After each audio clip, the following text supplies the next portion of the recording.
Okay, this one is a little more of a stream of consciousness, talking about the idea of public intellectual. And I think that in order to be a public intellectual, you kind of, in some cases, you end up being somebody who can make yourself sound smart, but nobody wants to keep employed. And that's not true for all cases, but I've certainly seen a few ones that's the way it is. I think the best case of somebody who, he can only be, he can only appear in front of audiences that'll hear him talk, and he can't get hired anywhere that's doesn't agree with him, would be, what's that guy's name? Yaron Brook, who's the big objectivist, the Ayn Rand Institute head. Now, I don't have anything against him. I actually like his talks. But the fact is that there's no college in America or Europe, for that matter, that would hire him, because the political pressure to fire him would be too strong. And he's basically like kryptonite. He's academic kryptonite. They treat anybody who's a objectivist and Rand, Rand supporter. I'm talking about Ayn Rand, as basically the opposite of an intellectual in the academic community. So he's what they call a public intellectual, for what it's worth. Yes, he has some good talks. I don't necessarily agree with his positions on charity and on religion or anything, but he makes a number of good points, and he is for freedom of expression. Now, one of the big differences between some of these people like Yaron Brook and tenured professors at universities, especially public universities, is that when you're a public intellectual, somebody who travels around the world and gives some of these speeches and discourses, you're basically you're depending on there being an audience for you to go to. It's almost the same as stand-up comedy. In a certain sense, if you arrive somewhere and there's nobody in the room, and the university that or venue, let's say it's a conference center or a talk series, they look at this and they're like, we shelled $2,000 for his ticket for him to come here to New Delhi, and nobody even showed up to hear him. And I'm assuming that happens once in a while. Academia. So I was somebody, I went to college for about 6 years. I think it was less than 6 years, but I got my master's degree. Don't really see the master's degree as having changed my life a lot. But most of what I've learned, by the way, I've learned the way you guys, you're watching me. I watch other people. A lot of what I learn, I read from books that it has nothing to do with my academic career or anything. And professionally, I've learned a lot of stuff on the job. So you could say it wasn't directly tied to any curriculum. Sorry, I'm just doing this kind of late. But yeah, there's a lot of parallels between the careers of public intellectuals and stand-up comedians, especially some of the stand-up comedians that really have to struggle. If you watch Owen Benjamin's channel, you know what I'm talking about. And I think that there's definitely there's crossover appeal between those two. Stand-up comedy, you put yourself out there, you have to be the show. With some of these public intellectuals, that you have to compel people to actually think that what you're saying is really bringing them to a higher plane of knowledge, I guess you would call it. And there's a few that come to mind, and I think that some of the more famous ones would be, this is, politically speaking, I guess we'll still have to group them left to right. You've got on the left, there's Cornel West and Noam Chomsky, certainly.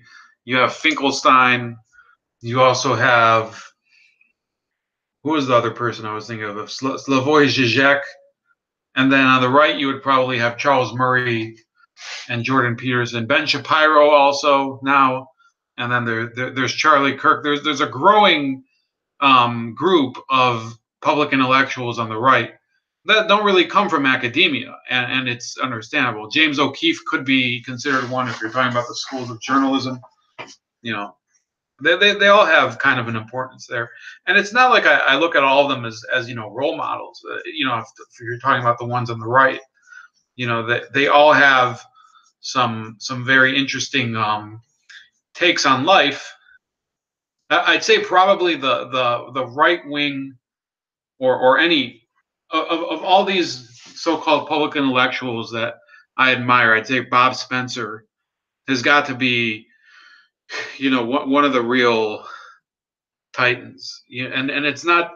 I mean, the guy goes around the globe talking about his studies of the religion of Islam and saying, look, you can call me a hate monger or whatever, but I know this religion like the back of my hand, and don't tell me that I'm taking stuff out of context, because he's about as knowledgeable about Islam as anybody that there is.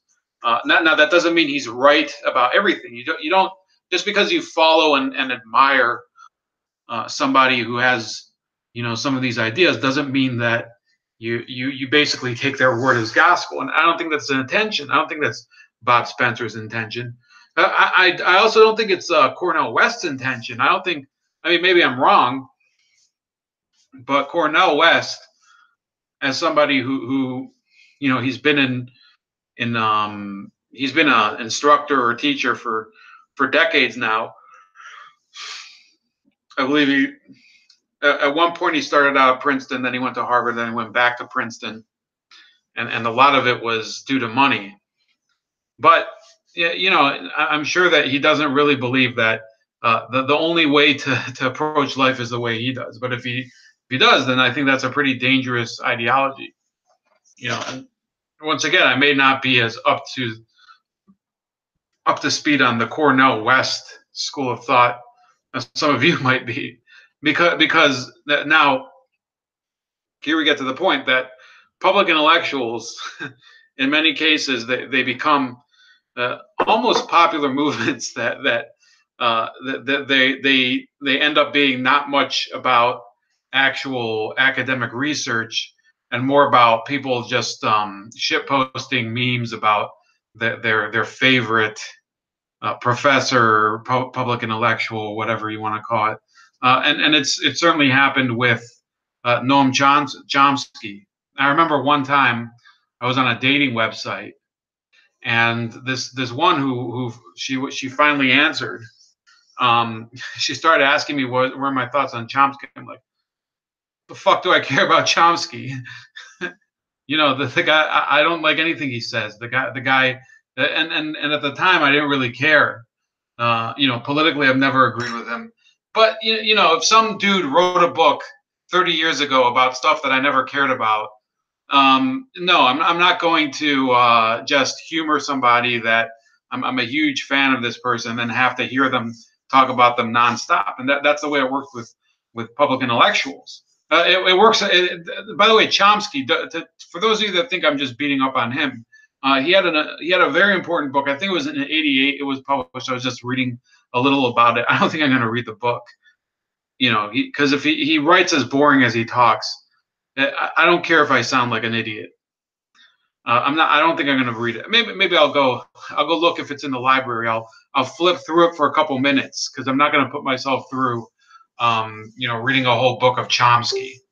Like everybody, there's all these people who, they pretend that his word is gospel, but honestly, he's just not.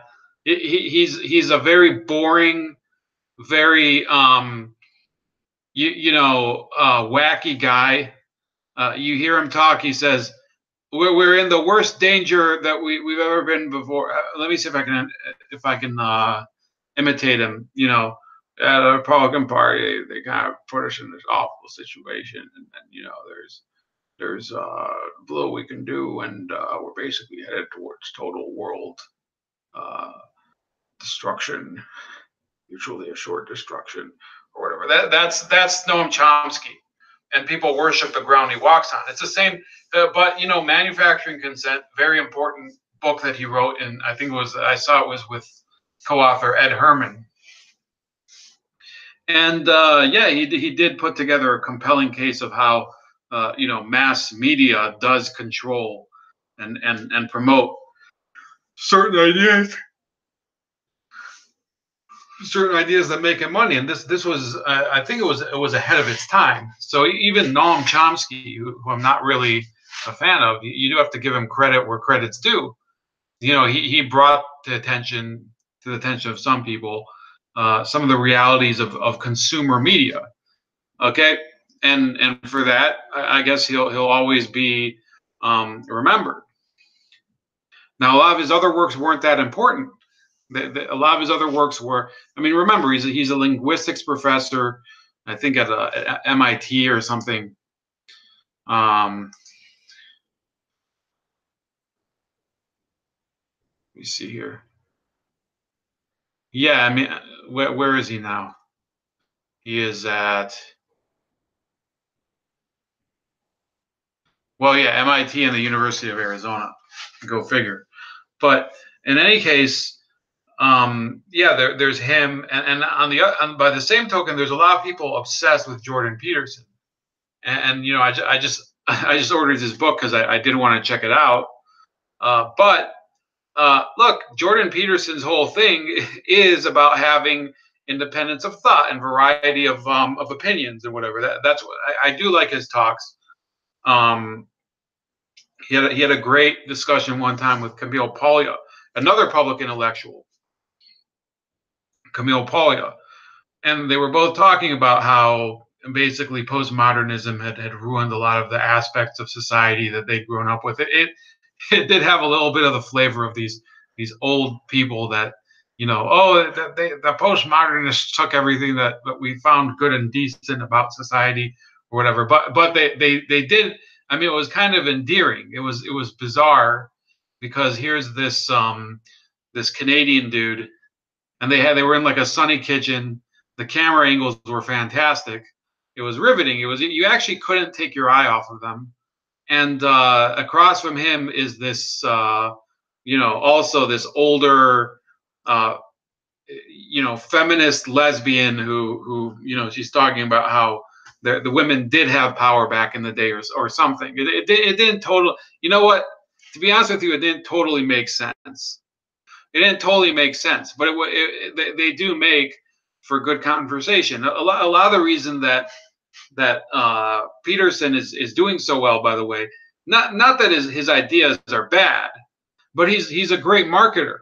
In most of his promotional thumbnails, you see him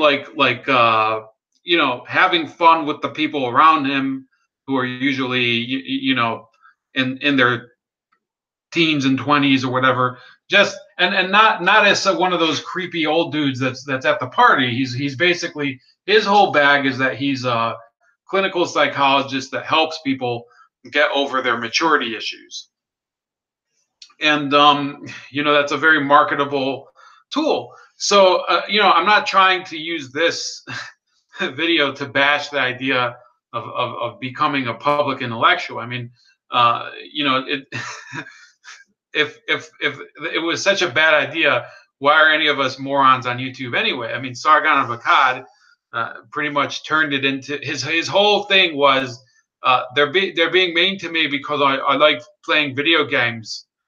Yeah, and so Anita Sarkeesian, I think I'm butchering his accent.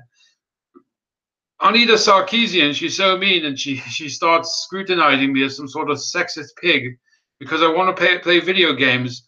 I don't think she's a real gamer. That's the whole premise of his entire career. That this feminist was harassing him and other gamers and telling and calling him a harasser and whatever. And he was kind of a reaction to that. And now, what is it? 4 years later, he's basically he has the Thinkery, and he has a massive following on YouTube. And then you have Stefan Molyneux, also same idea, the pop culture philosopher. There, on a technical level, they're a couple pegs lower than Peterson, because he of course has a legitimate academic career to rest on, and they're entirely self-started by internet followings and whatever. But maybe in the future, look, in all honesty, the way universities are going right now, and there's a few stories going on in the media over the past week or so. There was Syracuse, and there was another one in New Jersey, and there was another one in Fresno, with these professors that are wigging out, or students that are basically behaving badly.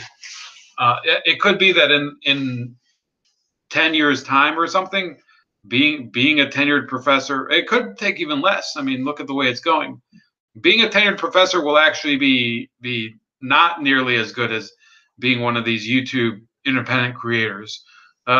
Think about it. I mean, a lot of these people, they get a degree in the same thing that 20 or 30 other people are getting.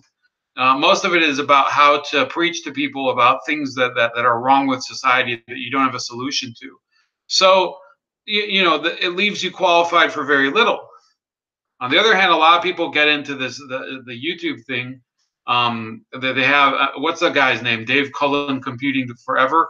He has a completely different career that he basically has, and he kind of segued into commenting on society. So it kind of gives you an extra boost in terms of your credibility. Whereas a lot of the full-on academics, the ones who are not public intellectuals, that lend, they depend on their tenure. They depend on their university's cover in order to really have any legitimacy. Those people are gonna, once those universities, some of them are probably going to go bankrupt, by the way, because the model is just unsustainable. The student debt bubble is going to be a huge catastrophe for the country, and some of these universities, they're just not going to survive. So yeah, that cover of academic legitimacy is just going to be meaningless at some point for a lot of these people. There's going to be some people that survive. They'll be basically, and Chomsky will be one of them. The oldest, most established academics will probably be safeguarded by royalties that they've gotten in the past from other projects not related to academia. The new ones, the ones that have that graduated with a PhD in vaginal acoustics 2 years ago. They're going to be, they already are shit out of luck anyway. But once the university where they took that degree in, it goes bankrupt, I mean, it's there. They can basically take their degree and wipe their ass with it. So that's it. Please like the video, subscribe, share the video, comment below, and let us know what you think. Who's your favorite public intellectual? Don't be shy. I mean, any of them would be interesting. I actually think I almost forgot. Brendan O'Neill, who's technically a public intellectual. I think he's personally my favorite. He's technically a guy of the left. And he talks a lot about how working class culture has been kind of trashed by postmodernism. He considers himself, this is weird, a Marxist libertarian. This is a little annoying hearing it coming out of his mouth, but everything else he says, very astute stuff. He shut down this one commentator who was like, well, in 1960, it only cost about 300 pounds for a young lad to go to university, and O'Neill says, well, they weren't going to university because back then a working class person didn't go to university. It was as simple as that. So yeah, once again, I mean, leave your favorite public intellectual. I mean, if you disagree about Chomsky, I think I was being fair to him. And I don't agree with much that he writes, but Manufacturing Consent, very, very influential book of the 20th century. I might actually go and flip through it this week, but I felt it would be at least worth it to give him credit. Have a good night, everybody.